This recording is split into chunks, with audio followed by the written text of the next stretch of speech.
72 సంవత్సరాల వయసులో తన ఆరోగ్యాన్ని కాపాడుకోవడం కోసం ప్రతిరోజు కూడా శాకాహారంతో ఆహారం తీసుకోవడం, అలాగే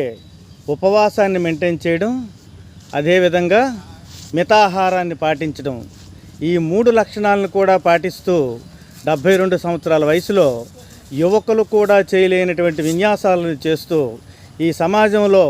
ఆరోగ్యాన్ని కోరుకున్నటువంటి ప్రతి ఒక్కరికి కూడా స్ఫూర్తిదాయకంగా నిలుస్తున్నారు